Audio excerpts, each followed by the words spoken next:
TorahCafe.com. It gives me great pleasure to be here tonight on this esteemed forum, the Global Jewish Learning Institute, and I'm honored to be able to present on this forum. Shalom, my name is Rabbi Dovid Vigler of Chabad of Palm Beach Gardens. I am broadcasting live from Palm Beach Gardens, Florida, and a pleasure to meet everybody here. Thank you for joining me here for this special presentation about the Book of Ruth and the Jewish holiday of Shavuos. The Book of Ruth is a very beautiful story, but lacks any religious content whatsoever. It brings no spiritual or legal addition to our understanding. It was written by the prophet Samuel, by Shmuel Hanavi, but it has no legal value, and we wonder, why did the holy prophet Shmuel, whose yahrzeit was just a couple days ago, why would he have written the book of Ruth? And even more importantly, why was it deemed necessary by the sages to incorporate this book inside of the Torah, inside of the Tanakh? What's so great about the Book of Ruth? And that's what tonight's discussion is all about. The Book of Ruth, its meaning, and its unique and extraordinary connection, the profound depth within it, its connection to the festival of Shavuos, which is why it's a Jewish custom amongst many, many communities to read the Book of Ruth during the Yontiv of Shavuos. The story of Ruth is a story about 3,000 years ago, when there was a famine in the land of Israel, and a leader amongst the people of Israel, his name was Elimelech, was a wealthy man. During this famine, he did not want people to line up at his door trying to share his fortune. He didn't want beggars at his door, so he decided to skip town. Together with his wife, Elimelech, and Naomi, his wife, and his two sons, Machlon and Kilion, they went over to the land of Moab, which is today modern-day Jordan, the other side of the Dead Sea. There, he escapes his people, and they descend to the point where the two sons, Machlon and Kilion, marry two Moabite princesses. They were two sisters, Orpah and Ruth. These two, Orpah and Ruth, were actually granddaughters of a king by the name of Eglon, king of Moab, who made great troubles for the people of Israel, who he in turn was a grandson of one of the nemesis of our people, mentioned in the Bible, the King Balak. King Balak, there's an entire Torah portion dedicated to his name about when Balak tried to hire Bilam to curse the Jewish people and how that story ended up. So here they are, Elimelech and his wife Naomi and their two sons are in the land of Moab. Their two sons marry these two Moabite princesses. And as the story continues, Elimelech passes away, as well as his two sons. Now Naomi is a widow with her only two daughters-in-law, Orpah and Ruth. By the way, Oprah was named for Orpah. I believe her mother was unsure of the exact name Orpah, so she changed it to Oprah. But Orpah and Ruth are now walking back to the land of Israel with their mother-in-law Naomi. Naomi says to them, "What do you need to come back with me? I'm just a miserable widow. I really have nothing. I'm coming back with the tail between my legs. But you two, you have your whole lives ahead of you. You can remarry. You can build for yourselves new families. You have your whole future ahead of you." And indeed, Orpah returns back to Moab. She ultimately becomes the great-grandmother of Goliath, whereas Ruth recites the timeless words of commitment to her mother-in-law Naomi. She says, "Entreat me not to leave thee, and to return from following after thee. For wherever you go, I will go. Where you sleep, I will sleep. Your people are my people. Your God is my God. Where you die, I will die, and there I will be buried." The Lord should do the same to me and more also, if anything but death should separate us. And this is the words of conversion that Ruth says when she accepts upon herself the God of Naomi as her God, and she sticks with her mother-in-law. She remains loyal and committed to her mother-in-law. She returns to the land of Israel. The book of Ruth continues to tell us how these two women, Naomi and her daughter-in-law Ruth, come to the land of Israel, very, very embarrassed for how they left the land. And here they return, searching for food. Ruth comes across a Boaz, who's a wealthy landowner. Ultimately, Boaz offers his hand in marriage. He offers a marriage to her, which she ultimately agrees to. And at the end of the book of Ruth, Boaz and Ruth marry. And here's the kicker. The very next morning, the morning after the wedding, Boaz is dead. Now, what's very mysterious about the story is that Boaz's marriage to Ruth was highly controversial. You see, the Torah tells us, we know that Ruth was a Moabite princess. The Torah tells us that a Moabite and an Ammonite are prohibited from converting to Judaism. They're not allowed to become Jewish. The reason is because when the Jewish people were leaving Egypt and they were on their way to the promised land, they reached out to the Moabites and the Ammonites, their distant cousins, for food and drink, bread and water, which they refused. And because of that awful refusal, the Torah prohibits us ever from allowing a Moabite or an Ammonite ever to become a Jew. When Boaz married Ruth,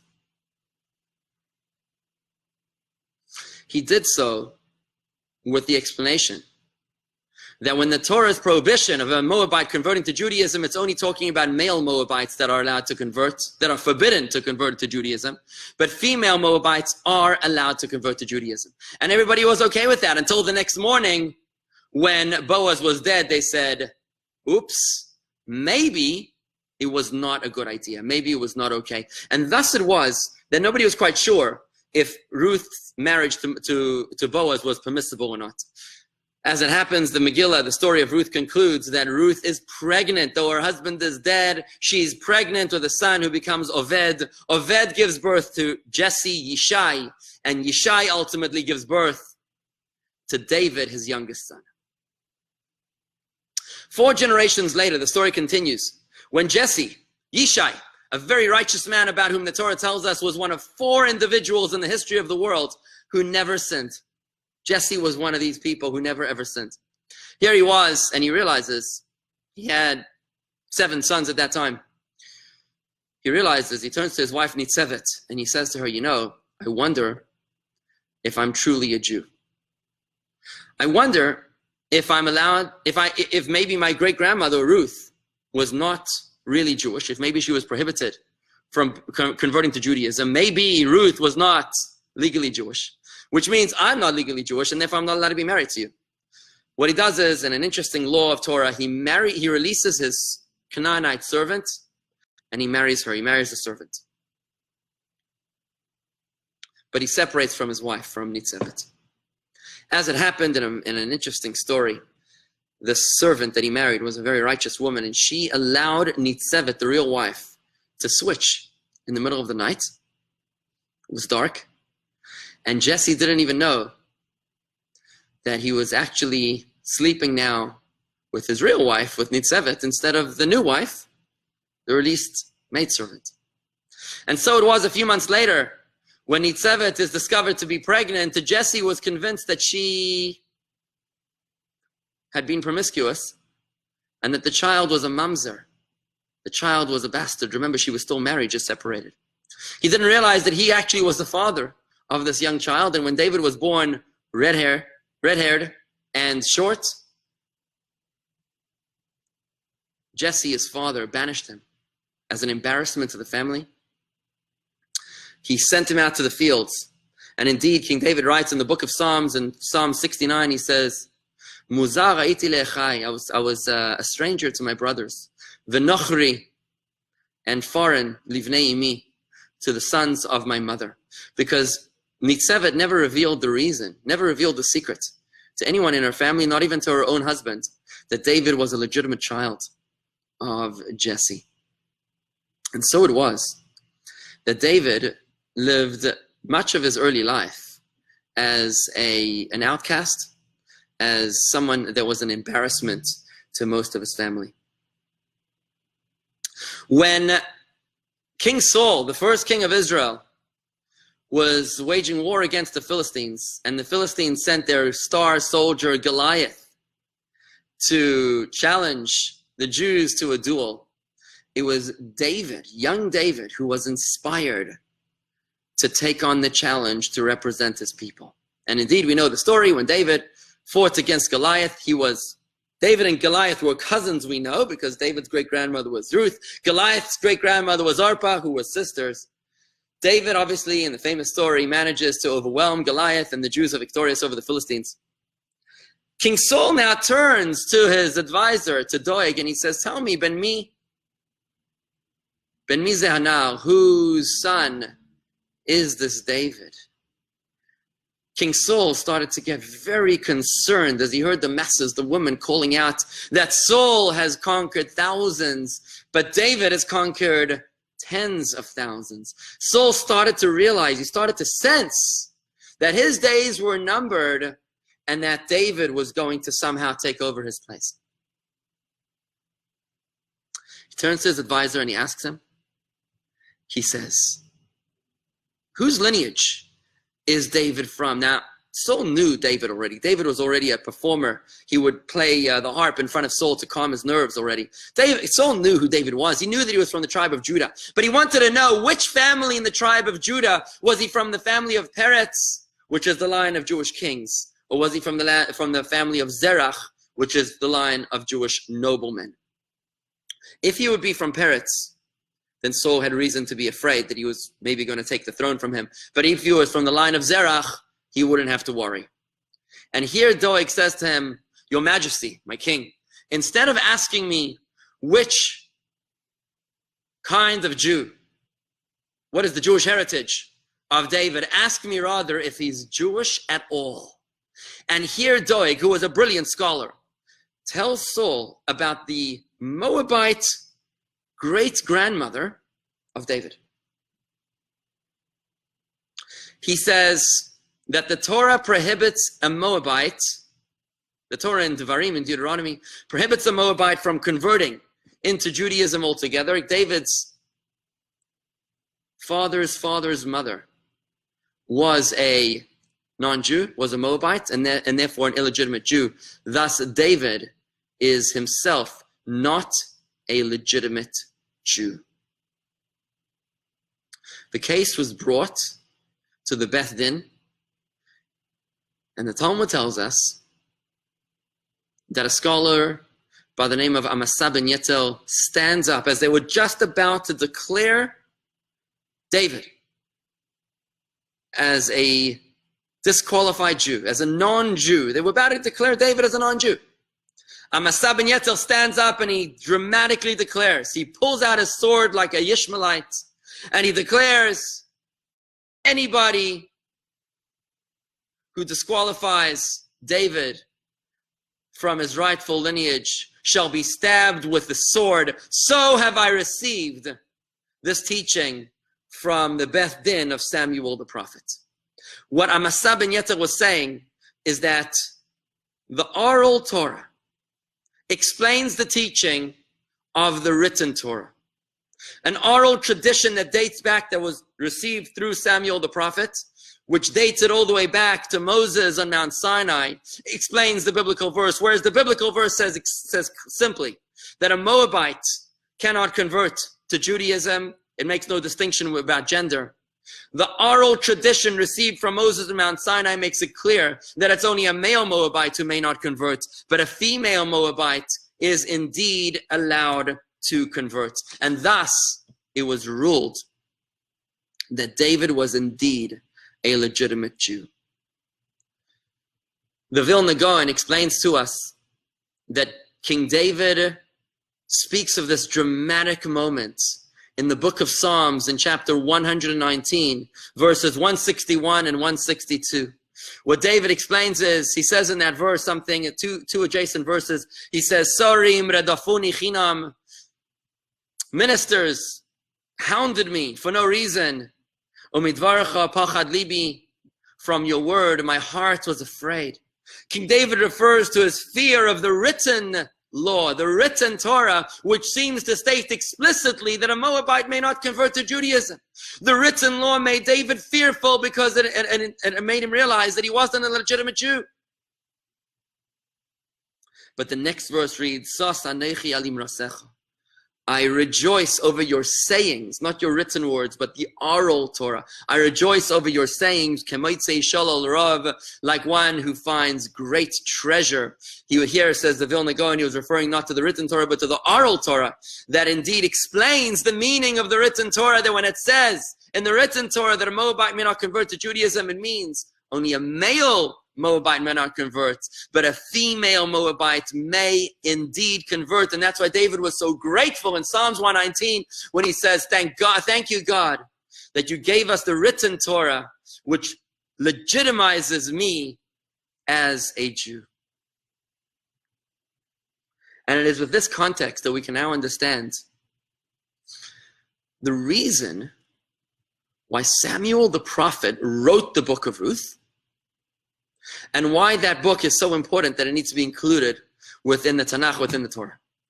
You see, Samuel knew, he understood that David's status as a Jew was in question, was in doubt. Even King Saul and the Beth Din of the time were just this close to declaring David as a non-Jew. For this reason, Samuel, who anointed David as king of Israel, needed to write the book of Ruth in order to verify and affirm David's lineage as a great-grandson of Ruth, the Moabite convert, so that this book be incorporated into the Torah, so that for all time it would be known that Ruth's conversion was endorsed by the Torah. Indeed, David is the ancestor of Mashiach, of our Redeemer, for whom we yearn each and every single moment of every single day. And there would be no continuity to Judaism if we were unable to believe in the scion of David, in the coming of Mashiach as a Jew. If David is not a Jew, then how could his scion, how could his descendant, his Redeemer, be legitimate? This is why Samuel wrote the book of Ruth, as to serve as a document of testimony to David's legitimacy as a Jew. Indeed, the author of Lecha Dodi, Reb Shlomo Al-Kabetz of Tzfat, he called the book of Ruth Shoresh Yishai, the root of Jesse. And this is the reason why we read the book of Ruth specifically on the festival of Shavuos.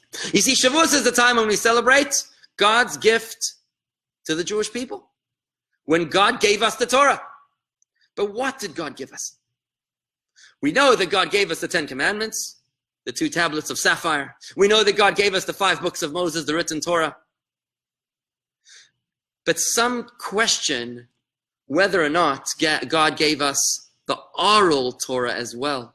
The Mishnah, the Talmud, what is collectively known as the Talmud, the explanation of the written law, was that also given to Moses at Mount Sinai? Or was that perhaps, as some might say, an invention of the rabbis later on? When we read the book of Ruth and Shavuos, we realize that the Torah the written Torah cannot be understood without the accompaniment of the oral Torah. Just like King David and the belief in the Mashiach, which is fundamental to Judaism, it's one of the 13 fundamental principles of our faith. The belief in the Mashiach cannot exist without the oral Torah explaining the written Torah. Like David's mysterious lineage that needed a guide to navigate it, the Torah also needs a guide, a coach. This is the oral Torah and the sages of Jewish history who carried this message. And that's the message of the reading of the book of Ruth and Shavuos, to tell us that there was not one but two Torahs that were given to us on Mount Sinai. Why else would Boaz have legitimately been able to marry Ruth, if not that the oral Torah was explaining that it's only male Moabites that are forbidden to convert to Judaism, but female Moabites are indeed allowed to convert to Judaism. Just like if you were trying to sell your business, or if you were trying to pass your business over to your child, you've worked 40, 50, 60 years to build this magnificent business, this entrepreneurial empire. Would you simply pass the business over by sending an email with all the operating manual documents? Of course you wouldn't do such a thing. You'd only be able to pass the business over by sending the operating manual together with yourself, your experience, your explanation, your contacts, and your coaching. Just like you wouldn't be able to become a doctor by taking a course over the internet. You need a guide, a doctor, a professor, a coach, somebody to show you the ropes, to explain to you the difference between a kidney and a pancreas. You need someone to explain to you what's going on. You can't just do this merely academically alone. You need a guide. So too with the written Torah. It would make no sense whatsoever for God to send us just a written document without any context. You shall bind them as a sign between your eyes, and upon your arms is the message that the Torah tells us about tefillin. We have no idea what the Torah is talking about. You shall rest on the Shabbos day. We don't have any clue what it means to rest. It's only when the oral Torah accompanies the written Torah, hand in hand, both revealed in Mount Sinai, that we're able to understand the intent of the Word of God as conveyed to us in the written Torah. And that's the reason why we read the book of Ruth on Shavuos, to instill within us this fundamental understanding, the fundamental commitment not only to the written Torah, which is being celebrated on Shavuos, but also to the oral Torah, without which we can't even accept King David as a legitimate Jew, and certainly not his descendant, the Mashiach, fundamental to our faith. What's fascinating is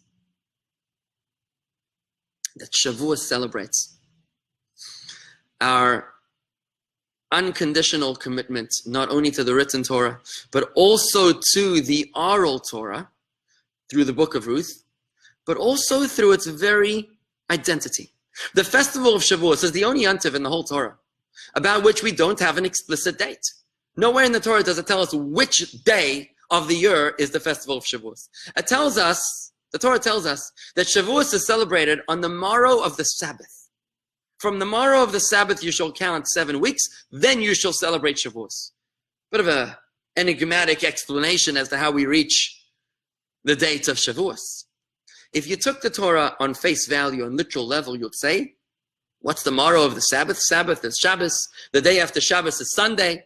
It would mean that you'd count 7 weeks after Sunday. Which Sunday? I have no idea. But 7 weeks after a particular Sunday, that's when you celebrate Shavuos. It's only when you have the oral Torah, which tells us that the morrow of the Sabbath is not talking about the Sabbath, the seventh day of the week. It's talking about the day of rest, of Pesach, the first day of Pesach.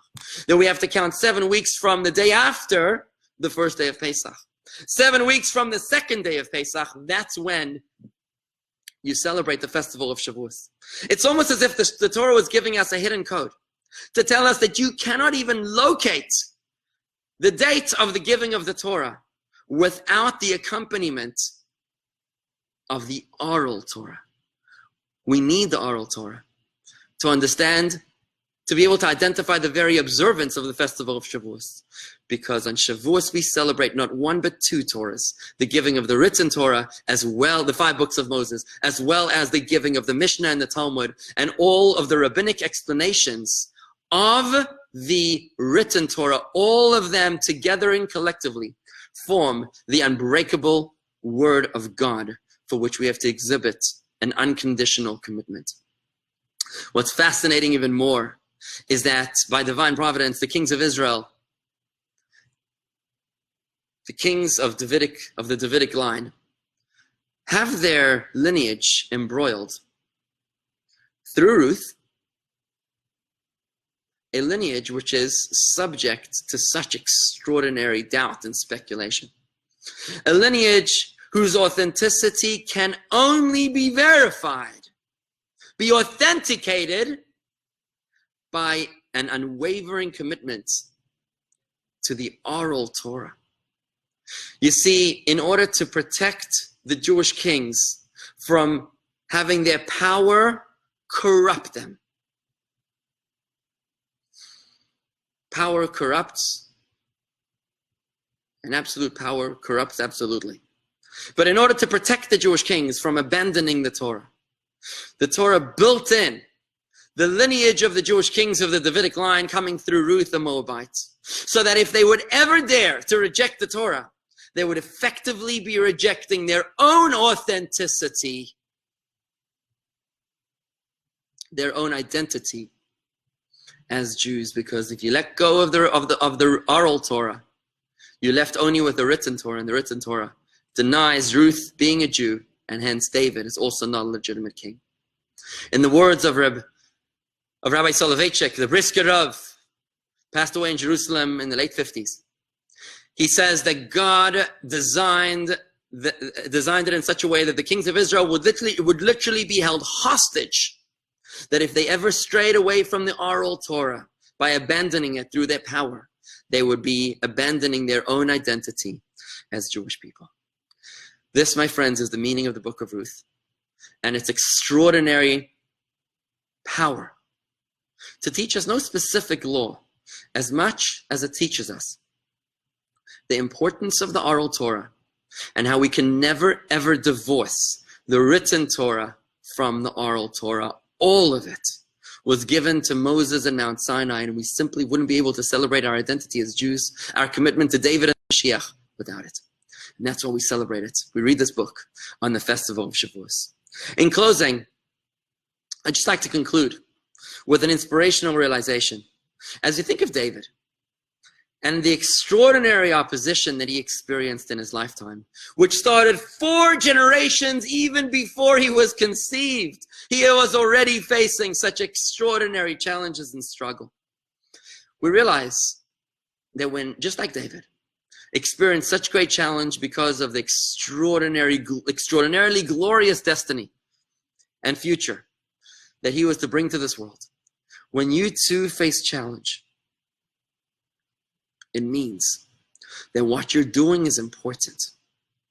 Don't back down from the obstacles that stand in your path. Turn your struggles into springboards. Let the drawbacks in your life serve as the catapult that will propel you to destinations that you never dreamed possible. Thank you for joining me here tonight. I'm Rabbi Dovid Vigler of Chabad of Palm Beach Gardens, and I thank you for joining me here tonight. Let's take a quick look at the comments over here. Coming in, nice to see Keith, Robin. Robin, it's not actually Chabad custom to read Ruth. It is a general Jewish custom, which is why I felt it was appropriate to read it here, to discuss it here at this JLI forum.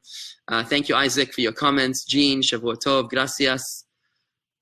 Okay, I don't speak Spanish, but thank you, Jean, for your comments. Ezra and Daniel Rabin from Melbourne, Australia. Great to see you, my mother-in-law. Julia, watching from dark and rainy PPG. So nice to see so many wonderful people over here. Dean is listening. Why was it all right for Ruth? She wasn't punished for marrying Boaz. No, at the end of the day, the fact, Sharon, the fact that Boaz passed away was because Boaz's mission in this world was obviously to impregnate Ruth. And once he had finished his mission, he was good to go home, good to go upstairs. There was nothing wrong with that marriage. It was 100% authentic and okay when you understand the meaning of the oral Torah. The way it was perceived, however, by the people of the time was that they weren't sure. Maybe the fact that he died was a punishment. That was obviously an erroneous conclusion, as was later on established. Corey's got it.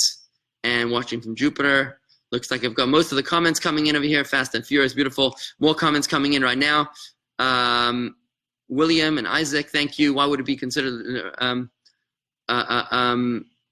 Jesse, David's great love of God?